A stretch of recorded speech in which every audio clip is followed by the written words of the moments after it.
The head commissioner, it's a four-person commission, came out with a statement clarifying that they have no immediate plans to ban gas stoves or to really regulate them in any harsh way. Welcome to Reporter's Notebook, where we talk to the Washington Examiner's top journalists about the stories breaking on their beats. I'm Jim Antle. I'm joined today by energy and environment reporter Breanne Deppisch. Breanne, from the frying pan into the fire. Ooh. Gas stoves are back in the news. What's going on? I thought we had sort of resolved that there wasn't going to be any effort to ban gas stoves. Were they just gaslighting us on that? Wow, Jim, that was so many puns. I appreciate it. The gas stove, the pilot flame has been lit again, and the controversy is hotter than ever. Basically, the commissioners on the CPSC, which was the commission, obviously that sparked controversy earlier this year. Trump suggested they were going to potentially ban gas stoves if necessary due to the levels of pollutants that they emit. Right. And this was, set off a days-long media frenzy. I personally wrote many stories about it, and rightfully so. People are concerned. Gas stoves are in about 40% of American households, so consumers were rightfully concerned. Are gas stoves going to be regulated, or are they going to be banned completely? Subsequently, the head commissioner, it's a four-person commission, came out with a statement clarifying that they have no immediate plans to ban gas stoves or to really regulate them in any harsh way, but so they were concerned about the health effects. So he actually set a date of March 1st in which they had to decide whether to pass an RFI, basically soliciting to a request for input from the public about health hazards with gas stoves and seeking proposed solutions. And so the commission voted yesterday 3-1 to go ahead and approve that. So that does clear the way, basically, for them to take some action. The chairman put out a statement associated with that made clear that they had no plans. This was not a regulatory action in itself, that it was not moving them closer to a ban, that they were not considering a ban at the present moment. But it certainly opens the door to that going forward, should they choose to, act in some way to govern gas stoves. Maybe that means a warning label, or maybe that means taking some sort of further action. I mean, because there was a backlash politically the first time that this was discussed. They kind of walked it back. They're going back out there. I thought when you touched the stove and you got burned, you learned not to touch it again. That is, yes, theoretically that would happen. And it's interesting, when Trump introduced the original proposal before the commission, which would have done some regulation on gas stove, it was almost unanimously shot down. I think he was the only person that voted for it. So there doesn't seem to be some immediate desire to take any sort of really harsh action at the federal level, but they are concerned about it. And what they choose to do and when, I think, remains to be seen. With a four-person commission, Right. It's not a lot of If you can't stand the heat, get out of the kitchen, right? That's what they say. So, gas rationing in Europe, I mean, obviously there's an energy crisis there that in many ways is much worse than anything happening in the United States.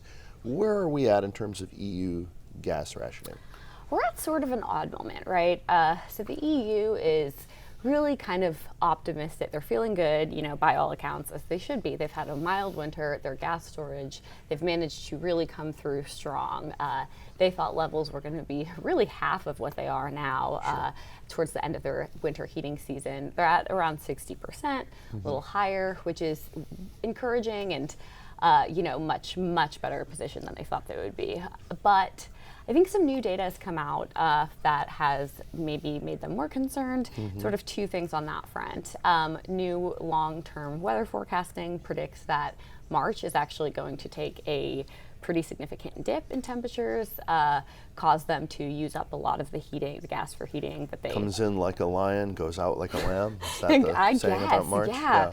But after having almost summer-like temperatures through autumn and even in certain cases in winter, this was sort of a weird turn. So they are going to be using, I think, at least some of that gas storage that they had thought was good to go for next year. And then on top of that, markets are looking especially tight. China is reopening its economy, and it's happening faster than ever before. And obviously, there's a lot of demand there.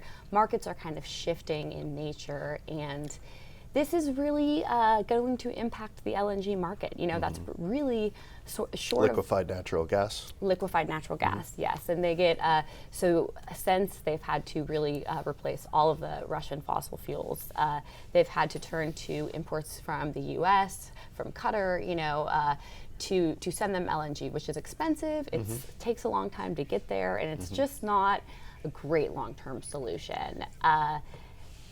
And so as a result, they've been forced to extend these painful gas measures, these gas rationing measures that they adopted last August. And they did so, barely, with kind of a very split coalition. Sure. So finally, closer to home, the Biden administration announced an initiative with nuclear power plants that are sort of closed and aging or in a state of disrepair. But what are they going to do?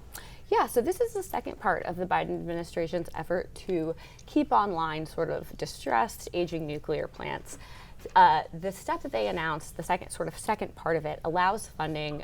This is the critical component for not only aging, plants that are slated to go offline in the next 4 or 5 years, but ones that have recently closed.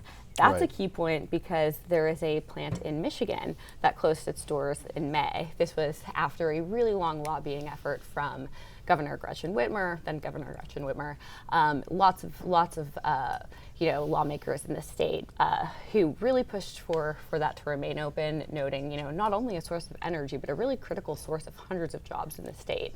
So it was kind of a surprise to close the plant, and the action from the Department of Energy is a really, really big acknowledgement from them that in the near term, nuclear power is crucial.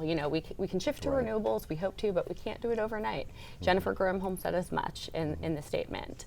So sort of a step in that direction. And also the Nuclear Regulatory Commission approved the extension of Diablo, another recent development, to stay online through at least 2025 as it sort of reapplies for a permit, and that could allow it to stay online for as long as 20 extra years.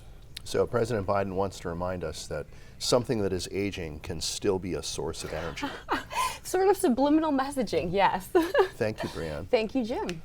You can read Breanne and subscribe to our Daily on Energy newsletter at washingtonexaminer.com.